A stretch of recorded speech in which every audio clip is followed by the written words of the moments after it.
and welcome to Shubha's World. Pregnancy week by weekல இந்த வாரம் நம்ம கவர் பண்ண போறது pregnancy week 37 and 38. Pregnancy week 37 and 38 ரெண்டுமே 9th month of pregnancyல வர்றது. என் வீடியோஸோட டைம்லைனோட மேட்ச் பண்ணிட்டு இருக்க சில லேடிஸ் இப்போ ஆல்ரெடி டெலிவர் பண்ணி இருப்பாங்க. ரோஜா, உங்களுக்கு கங்க்ராச்சுலேஷன்ஸ். உங்க பேபி பாய் பிறந்ததுக்கு நீங்க மெசேஜ் பண்ணியிருந்தீங்க, எனக்கு கமெண்ட் பண்ணியிருந்தீங்க. எனக்கு ரொம்ப சந்தோஷம். I'm very happy for you. Congrats.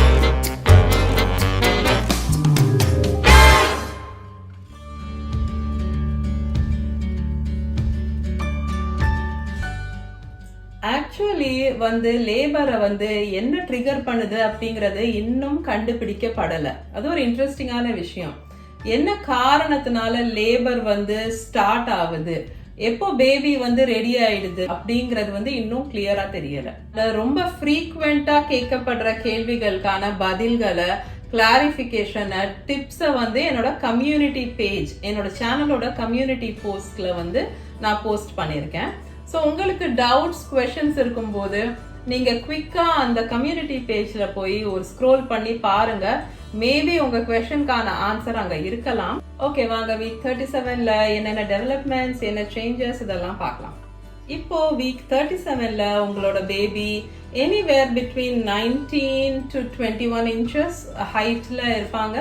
And wait என்னன்னு பாத்தீங்கன்னா அரௌண்ட் 6.5 pounds இருப்பாங்க வெயிட். உங்களுக்கு டெய்லி 1 ounce வெயிட் இன்க்ரீஸ் ஆகிக்கிட்டே இருக்கும் அப் அன்டில் டெலிவரி. இந்த லாஸ்ட் ஃபியூ வீக்ஸ்ல எந்த அளவுக்கு பிரெயின் டெவலப்மெண்ட் ரேபிடா இருக்கு அப்படின்னு பாத்தீங்கன்னா, ஃப்ரம் வீக் 35 to 39 பேபியோட பிரெயின் சைஸ்ல ஆல்மோஸ்ட் டபுள் ஆயிடுது அப்படின்னு சொல்றாங்க. ஸோ அந்த அளவுக்கு பிரெயின் டெவலப்மெண்ட் நடந்துகிட்டே இருக்கு இன்னும். அதே மாதிரி பேபியோட லங்ஸ், அதுல சர்ஃபாக்டன்ட் அப்படின்னு நம்ம முன்னாடி ப்ரீவியஸ் வீடியோஸ்ல பார்த்தோம். ஸோ இந்த சர்ஃபாக்டன்ட் ப்ரொடியூஸ் ஆகுறதும் பேபியோட லங்ஸ்ல இன்னும் அதிகமாயிட்டே இருக்கு. இந்த சர்ஃபாக்டன்ட் தான் பேபிக்கு பிரீத் பண்றதுக்கு ஹெல்ப் பண்ணும். அதனாலதான் ப்ரீமெச்சூர் பேபிஸ் பிறக்கும் போது இந்த சர்ஃபாக்டன்ட் கம்மியா இருக்கிறதுனாலதான் சில சமயம் அவங்களுக்கு பிரீத்திங்க்கு ஹெல்ப் தேவைப்படுது.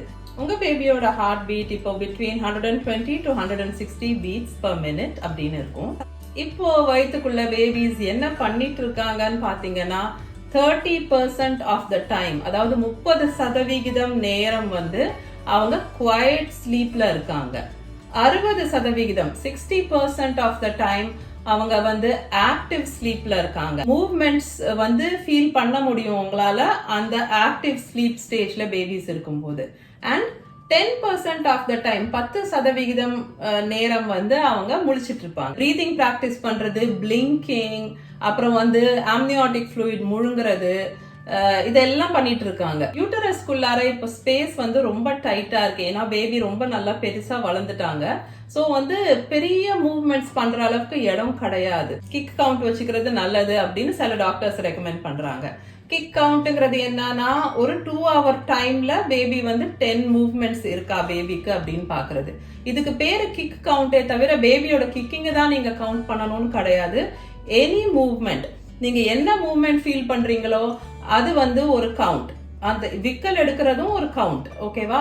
ஃபார் சம் ரீசன் அவங்க அந்த 2 hours 10 மூவ்மெண்ட்ஸ் ஃபீல் பண்ணல அப்படின்னா அவங்க அதுவே ஒரு ஸ்ட்ரெஸ்ஸுக்கு காரணமாயிடுதுங்கிறதுனால சில டாக்டர்ஸ் இந்த ஒரு கவுண்ட்டும் பண்ண வேணாம், பரவாயில்ல அப்படின்ற மாதிரி இருக்காங்க. பட் சில டாக்டர்ஸ் இதை ரெக்கமெண்ட் பண்றாங்க. இது ஒரு டாக்டரை பொறுத்து மாறும். மோஸ்ட் ஆஃப் த லேடிஸ்க்கு வீக் 37ல ஆல்ரெடி பேபிஸ் சிஃபாலிக் பொசிஷனுக்கு ரொட்டேட் ஆயிருப்பாங்க. இதை வெர்டெக்ஸ் பொசிஷன் அப்படின்னு சொல்றாங்க. ஃபர்ஸ்ட் டைம் மம்ஸ்க்கு அதாவது ஃபர்ஸ்ட் பிரெக்னன்சியா இருந்ததுன்னா உங்களுக்கு பேபி ஆல்ரெடி என்கேஜும் ஆயிருப்பாங்க நிறைய பேருக்கு. பட் அடுத்த பிரெக்னன்சிஸ்ல லேபருக்கு ஜஸ்ட் முன்னாடி தான் அந்த என்கேஜ்மெண்ட் ஆர் டிராப்பிங் அப்படிங்கிறது நடக்குது. 3 to 4% ஆஃப் பேபிஸ் ரொட்டேட் ஆகுறது இல்ல, அதாவது தலை கீழா இருக்கிற பொசிஷனுக்கு அவங்க வர்றது இல்ல. அப்படி உங்க சிச்சுவேஷன் இருந்ததுன்னா சில போசஸ் இருக்கு. அந்த மாதிரி போசஸ் பண்ணி சில விஷயங்கள் ட்ரை பண்ணி நீங்க பேபியை வீட்டுல நேச்சுரலா ரொட்டேட் பண்ண ட்ரை பண்ணலாம். பட் அது நீங்க உங்க டாக்டர் பர்மிஷனோட தான் பண்ணணும். இன்னொன்னு ஒரு விஷயம், டாக்டர் ஹாஸ்பிட்டல்ல ட்ரை பண்றது பேரு ECV அப்படின்னு சொல்றாங்க, எக்ஸ்டர்னல் செஃபாலிக் வெர்ஷன். அதுதான் அதோட ஃபுல் ஃபார்ம். பேசிக்கா அல்ட்ராசவுண்ட்ல பேபியை பார்த்துக்கிட்டே பேபியோட ஹார்ட் பீட்டை மானிட்டர் பண்ணிக்கிட்டே பேபியை ஜென்டிலா கையால வயிற்று மேல புஷ் பண்ணி இல்ல மசாஜ் பண்ணி பேபியை ரொட்டேட் பண்ண டாக்டர் ட்ரை பண்ணுவாங்க, நீங்க லேபர்ல போறதுக்கு முன்னாடியோ இல்ல லேபர்ல இருக்கும் போதோ. இதுதான் வந்து ECV, எக்ஸ்டர்னல் சிஃபாலிக் வெர்ஷன். இப்போ நம்ம பிரெக்னன்சி வீக் 38ல பேபில என்ன சேஞ்சஸ், என்ன டெவலப்மெண்ட்ஸ் இதெல்லாம் பார்க்கலாம். வீக் 38ல உங்களோட பேபி 7 pounds வெயிட் இருப்பாங்க அண்ட் பிட்வீன் 19 and 21 inches ஹைட்ல இருப்பாங்க. ஸோ ஹைட் இப்போ ஆல்மோஸ்ட் பர்த்தோட ஹைட் ரீச் பண்ணிட்டாங்க. பேபியோட பிரெயின் அண்ட் நர்வஸ் சிஸ்டம் இன்னும் டெவலப் ஆகிக்கிட்டே இருக்கு. பேபியோட லங்ஸ்ல சர்ஃபாக்டன்ட் ப்ரொடியூஸ் ஆகிக்கிட்டே இருக்கு. எவ்வளோக்கு எவ்வளோ அதிகமா இருக்கோ அவ்வளோ கம்ஃபர்டபுளா பேபி பிரீத் பண்ணுவாங்க பிறந்த அப்புறம். அதே மாதிரி பேபியோட லிவரும் டெவலப் ஆகிக்கிட்டே இருக்கு. நம்ம வந்து வீக் 37 ஃபுல் டேர்ம்னு சொன்னாலும் வீக் 40 வரைக்கும் கூட ரொம்ப இம்பார்ட்டன்ட் ஸ்டேஜஸ் ஆஃப் டெவலப்மெண்ட் இருக்கு இந்த வைட்டல் ஆர்கன்ஸ் ஆன பிரெயின், லங்ஸ், லிவர் இதுலலாம். அதனாலதான் கொஞ்சம் ஒரு 37 வீக்ஸ் 38 வீக்ஸ்ல பிறக்கிற பேபிஸ்க்கு கூட சில சமயம் ஜாண்டிஸ் இருக்கு. அது ஏன்னா லிவர் வந்து இன்னும் ஃபர்தரா டெவலப் ஆகியிருந்தா அது வந்து அந்த ஜாண்டிஸ் வராம பாத்துக்கிற அளவுக்கு அதுக்கு கெப்பாசிட்டி இருக்கும். ஃபேட் டெபாசிட் இன்க்ரீஸ் ஆகிட்டே இருக்கும் போது பேபி அந்த லாஸ்ட் பிட் ஆஃப் லன்யூகோ அந்த டவுனி ஹேர் இருக்குல்ல, அந்த ஹேர் எல்லாம் ஷெட் பண்ணிட்டு இருப்பாங்க. அதே மாதிரி வெர்னிக்ஸ் கேசியோசாவும் கொஞ்சம் கொஞ்சமா குறைஞ்சிக்கிட்டே போகும் ஆர் டிசப்பியர் ஆயிட்டே போகும். அது பேபியோட ஸ்கின்ல இருந்து ஷெட் ஆகுது. அது எங்க போகுது அப்படின்னு பாத்தீங்கன்னா அது ஆம்னியாட்டிக் ஃப்ளூயிட்ல கலக்குது அண்ட் அதை வந்து பேபி வந்து இன்ஜெஸ்ட் பண்ணிக்கிறாங்க. அதோட சேர்ந்து சில டெட் செல்ஸ், யூரின், பைல் இதெல்லாமும் ஆம்னியாட்டிக் ஃப்ளூயிட்ல இருக்கிறத தான் பேபி வந்து முழுங்குறாங்க. இதெல்லாம் வந்து பேபியோட ஃபர்ஸ்ட் மோஷனா ஃபார்ம் ஆகும். மெக்கோனியம் அப்படின்னு சொல்லப்படுற பேபியோட ஃபர்ஸ்ட் மோஷன் அதுவா ஃபார்ம் ஆகி பேபியோட வயித்துல இருக்கும், இன்டெஸ்டைன்ஸ்ல இருக்கும். பேபியோட ஃபர்ஸ்ட் மோஷன் வந்து ஒரு தார் இருக்குல்ல, அந்த மாதிரி பிளாக்கா ஸ்டிக்கியா பயங்கர இதா ஸ்டெய்னிங்கா இருக்கும். அது வந்து அதை கரை பிடிக்கிற மாதிரி ஒரு மோஷனா இருக்கும் பேபியோட அந்த ஃபர்ஸ்ட் மோஷன் போறதுங்கிறது.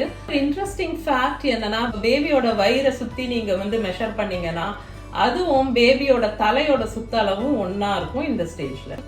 இப்போ பேபியோட இன்டர்னல் ஆர்கன்ஸ், பேபியோட உறுப்புகள், உள்ள இருக்கிற உறுப்புகள் எல்லாமே வந்து ஃபுல்லி ஃபங்க்ஷனலா ஃபுல்லா டெவலப் ஆயிருச்சு. பேபியோட கண் மாத்திரம் கலர், அந்த ஐரிஸ் இருக்குல்ல பேபியோட கண்ணு முழியில, அதோட கலர் மாத்திரம் வந்து நிறைய நேரம் ஃபுல்லா ஃபார்ம் ஆயிருக்காது. அப்புறமா தான் கொஞ்சம் கொஞ்சமா கலர் மாறும். இன்ஃபேக்ட் என்னோட சின்ன பையனுமே வந்து பிறக்கும் போது அவன் கண்ணு கிரே கலர்ல இருந்தது. அதுக்கப்புறம் ஒரு 7-8 மாசமா இருக்கும் போது கண்ணு வந்து பிரவுன் கலர்ல ஆயிடுச்சு அவனுக்கு. ஓகே, ஸோ பேபி டெவலப்மெண்ட்ஸ் எல்லாம் வந்து இவ்வளோதான். நம்ம இப்போ உங்க சிம்டம்ஸ், அதாவது மம்மோட சிம்டம்ஸ் என்ன, மாம் எப்படி ஃபீல் பண்றாங்க அப்படின்னு சொல்லி பார்க்கலாம். மம்மோட சிம்டம்ஸ்ல ஃபர்ஸ்ட் வந்து அஃப்கோர்ஸ் மோஸ்ட் ஆஃப் த பீப்புளுக்கு இருக்கிறது தான் நான் ஃபர்ஸ்ட் சொல்ல போறேன். இந்த ஸ்டேஜ்ல heart burn, constipation, haemorrhoids, Braxton Hicks contractions, அதாவது ஃபால்ஸ் கான்ட்ராக்ஷன்ஸ் அப்படின்னு சொல்லி நம்ம முன்ன ப்ரீவியஸ் வீடியோஸ்ல பார்த்தோம் இல்லையா, அந்த பிராக்ஸ்டன் ஹிக்ஸ் கான்ட்ராக்ஷன்ஸ் வந்து யூசுவலா பெயின்லெஸ்ஸா இருக்கும். பட் சில பேருக்கு இந்த ஸ்டேஜஸ்ல இந்த வீக் 37, 38 வரும்போது சில சமயம் கொஞ்சம் பெயின்ஃபுல்லா இருக்க மாதிரி இருக்கலாம். அதே மாதிரி கிராம்பிங்கும் இந்த ஸ்டேஜ்ல வந்து ரொம்ப காமன். கிராம்பிங் வந்து உங்களுக்கு முதுகுல இருக்கலாம், அடிவயிறுல இருக்கலாம், இல்ல கால்கள்ல, காஃப் மசில்ஸ்ல, பாதத்துல, லெக் கிராம்ப்ஸா இருக்கலாம். அண்ட் அதெல்லாம் எப்படி மேனேஜ் பண்ணலாம், எப்படி ரிலீஃப் தேடலாம் அப்படின்னு சொல்லி நம்ம ஆல்ரெடி ப்ரீவியஸ் வீடியோஸ்ல நிறைய பார்த்துட்டோம். ஸோ நான் இப்போ டீட்டெயில்ஸ்ல போறது இல்லை. பெல்விக் ஏரியால, அடி வயிறுல எல்லாம் வந்து ப்ரெஷர் ரொம்ப ஃபீல் ஆகும். ரொம்ப ப்ரெஷர் அண்ட் ஹெவினஸ் இருக்கிற மாதிரி இருக்கும். எஸ்பெஷலி உங்க பேபி டிராப் ஆயிருந்தா, ஆல்ரெடி பேபியோட ஹெட் என்கேஜ் ஆயிருந்தா பெல்விக் பெயினும் சில பேருக்கு இருக்கு. அப்புறம் நம்ம லைட்னிங் கிராச் அப்படின்னு ஒரு சிம்டம் பார்த்தோம், அந்த லாஸ்ட் ஃபியூ வீடியோஸ்ல கவர் பண்ணினது. வயிறு மேல இருக்க ஸ்கின் ரொம்ப டைட்டா இருக்கிற மாதிரி இருக்கும். சில பேருக்கு ரொம்ப இச்சியா இருக்கிற மாதிரியும் இருக்கும். ஸ்கிராச் பண்றதை அவாய்ட் பண்ணுங்க. ஒரு நல்ல மாய்ஸ்சரைசர் யூஸ் பண்ணலாம். ஆயில்ஸ் யூஸ் பண்ணலாம். இப்போல்லாம் பாடி பட்டர் வந்து ரொம்ப பாப்புலரா, பயோ ஆயில் இதுவும் ஒரு பாப்புலரான ஒரு ஆயில். நிறைய பேருக்கு பிரெஸ்ட் ஃபீடிங்க்கு ப்ரிப்பேர் ஆகிற ப்ராசஸ்ல பிரெஸ்ட்ஸ்ல இருந்து கொலோஸ்ட்ரம் அப்படின்ற ஒரு எல்லோ கலர் லிக்விட் வந்து லீக் ஆகுறதுக்கு சான்ஸ் இருக்கு. ரொம்ப இன்டென்ஸான அண்ட் வியர்டான பிசார் ட்ரீம்ஸ், அதாவது பயமுறுத்தக்கூடிய இல்ல ஒரு மாதிரி சம்பந்தமே இல்லாத ஒரு மாதிரி கனவுகள்லாம் வர்றதுக்கு வாய்ப்பு இருக்கு. தூங்குற கொஞ்ச நேரமும் இந்த மாதிரி கனவு வந்து அவங்கள வந்து தொந்தரவு பண்றது உண்டு. பிரெக்னன்சி எடிமா இது வந்து டோட்டலி நார்மல். ஆனா ப்ரீ எக்லாம்சியா அப்படிங்கறத பத்தி, அதோட வார்னிங் சைன்ஸ் பத்தி நீங்க தெரிஞ்சுக்க வேண்டியது ரொம்ப முக்கியம். ஸோ கை கால் முகம் வீங்கி இருக்கிறது ஓகே, பட் அதோட சேர்ந்து ஒரு தீராத தலைவலி இல்ல கண்ணு மங்கலா தெரியுது இல்ல வேற ஏதாவது அடிஷனல் சிம்டம்ஸ் இருக்கு அப்படின்னா அது ப்ரீ எக்லாம்சியாவோட சைனா இருக்கலாம். அந்த மாதிரி சிச்சுவேஷன்ல நீங்க உடனே டாக்டரை பார்க்கணும். அந்த விஷயமும் உங்க டாக்டர் கிட்ட கிளாரிஃபை பண்ணிக்கலாம், செக்ஸ் வந்து ஓகேவா இல்லையா அப்படிங்கிறது. அதே மாதிரி நீங்க if you are up for it, உங்களுக்கு வந்து கம்ஃபர்டபுளா இருந்தா பெரினியல் மசாஜ் அப்படின்னு ஒன்று சொல்றாங்க, அதுவும் நீங்க வந்து பண்ணிக்கலாம். இது வந்து எபிசியோட்டோமி ஆர் கட்ஸை வந்து ஆகிறதுக்கு ஆர் டேர்ஸ் ஆகுறத வந்து தடுக்கும் நார்மல் டெலிவரி போது அப்படின்னு சொல்றாங்க. இந்த ப்ரெஷியஸ் டைம்ல நீங்க ரெஸ்ட் எடுக்கிறதும் ரிலாக்ஸ் பண்றதும் ட்ரை பண்ணுங்க. அண்ட் முடிஞ்ச அளவுக்கு நல்ல மைண்டையும் பாடியையும் காமா ரிலாக்ஸ்டா வச்சுட்டு உங்களோட எனர்ஜியை சேவ் பண்ணி வச்சுக்கிறதுக்கு ட்ரை பண்ணுங்க. ஓகே, அவ்வளவுதான் மம்மோட சிம்டம்ஸ். நான் ரீசெண்டா படிச்ச ஒரு விஷயம், நீங்க வந்து வீக் 36ல இருந்து வீக் 40 வரைக்கும் டெய்லி ஒரு 6 பேரிச்சம்பழம், 6 டேட்ஸ் பேரிச்சம்பழம் வந்து டெய்லி நீங்க சாப்பிட்டுட்டு வந்தீங்கன்னா அது வந்து உங்களோட சர்விக்ஸை வந்து ரைப்பன் பண்றதுக்கு, அதாவது உங்க சர்விக்ஸை வந்து சாஃப்ட் ஆக்குறதுக்கும் நார்மல் டெலிவரி வந்து கிராஜுவலா வந்து கம்ஃபர்டபுளா இருக்கிறதுக்கும் அது வந்து ஹெல்ப் பண்ணும் அப்படின்னு சொல்றாங்க. நிறைய பேரு வந்து என்னோட சிசேரியன் டெலிவரி வீடியோ பார்த்துட்டு கேட்டிருந்தீங்க, இந்த மாதிரி வந்து ஹஸ்பண்டை வந்து உள்ள விடுவாங்களா ஆபரேஷன் தியேட்டர்ல எனக்கு சிசேரியன் டெலிவரி. இது ஒரு டாக்டரை பொறுத்து மாறும். அண்ட் அந்த டாக்டர் ஆசைப்பட்டாலும் சில ஹாஸ்பிட்டல்ஸ்ல பாலிசி வந்து அதுக்கு எகெயின்ஸ்டா இருந்ததுன்னா அந்த ஹாஸ்பிட்டல்ஸ்ல அவங்க அலோவ் பண்ண மாட்டாங்க. ஸோ அதனால முன்னாடியே நீங்க இந்த விஷயம் எல்லாம் கிளாரிஃபை பண்ணிக்கோங்க. இந்த வீடியோ யூஸ்ஃபுல்லா இருந்ததுன்னா கண்டிப்பா லைக் பண்ணிட்டு அதுக்கப்புறம் ஷேர் பண்ணுங்க. என்னோட சேனல் சுபாஸ் வேர்ல்டுக்கு இது வரைக்கும் நீங்க சப்ஸ்கிரைப் பண்ணலன்னா போய் ஒரு செகண்ட் சப்ஸ்கிரைப் பண்ணிட்டு அந்த பெல் ஐக்கனை பிரஸ் பண்ணிடுங்க. அண்ட் அதுல ஆல் அப்படின்ற ஆப்ஷனை சூஸ் பண்ணணும். உங்களோட எல்லா கமெண்ட்டுக்கும் நான் ரெஸ்பாண்ட் பண்ணுவேன். ஆனா என்னோட ரெஸ்பான்ஸ் உங்களுக்கு கொஞ்சம் டிலேடா தான் வரும், ஏன்னா நான் வந்து இங்க டொரண்டோல வேற டைம் ஜோன்ல இருக்கேன். உங்க எல்லாரையும் நான் என்னோட நெக்ஸ்ட் வீடியோல மீட் பண்றேன். Until then, take care.